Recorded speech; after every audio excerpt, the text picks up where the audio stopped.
Sometimes I genuinely think that players are intentionally doing some sort of a bit because this shit is too hilarious. We are right at tip-off with Cat and Scotty Barnes getting ready for the jump ball, but notice that Gary Trent Jr. has 1 foot on one side of the court and 1 foot on the other side of the half-court line.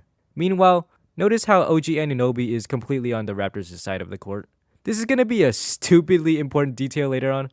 Now, here comes player number 2, Patrick Beverley, who notices that Gary Trent Jr. is claiming a bit too much territory for his liking and sees this as an opportunity to discombobulate his matchup. Pat Bev places himself in front of Gary Trent Jr. as if he doesn't exist, but even then he still feels Trent's presence and he just pushes Trent away as the ref is getting ready to put the ball up. And Gary Trent decides to contango at this game. I'm not gonna back down and places his leg back in place over the line. Just like an in-game NPC, you glitch out of position only for them to go back to the exact same spot. And Pat Bev has had enough, starts complaining to the ref on the sideline that Gary Trent Jr. is pushing him out of position and unfairly taking ground. The ref is like, okay, and? And technically, I'm pretty sure Gary Trent can go wherever. If anything, the rule is that nobody can move until the ball actually is getting put up. The refs don't call anything, so Pat Bev decides to start messing with everybody and stick it to the refs by doing the exact same thing Gary Trent Jr. is just doing, but in front of him. They start yapping a bit while the ref looks over them as if they were kids fighting for a toy.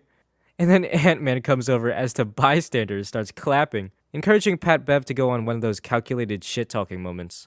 Not calculated in the sense that Pat Bev is entirely faking it, but in the way that riles his team up or some cool shit like that. And Scotty Barnes, the rookie, is like, hey, Ant's doing it. I should do. And starts hyping his man up. Throwback to when Scotty Barnes got a tech for clapping. That's a classic. And Ant is now just clapping in the ref's ear. This poor ref's gonna have tinnitus and forever remember the ringing sound of Anthony Edwards' thunderous shockwaves. Pat Bev starts talking to the whole Raptors lineup like he's a surveyor, like, no? Or, yeah? And then the entertaining pettiness continues as Gary Trent Jr. puts his foot firmly into the half-court line, plays dumb while Pat Bev starts pointing, and the ref just tells them to get it sorted because he doesn't fucking care. No text or anything, just good old petty trash talking before the game even starts. Dude, look at Scotty Barnes just smile the whole time. So inspirational. By the way, Barnes also wins the tip against Cat, and the Raptors end up winning with the Timberwolves only scoring 91. So this motivational moment by Pat Bev didn't end up working out. Subscribe or Gary Trent Jr. will invade your space. This video is a wrap.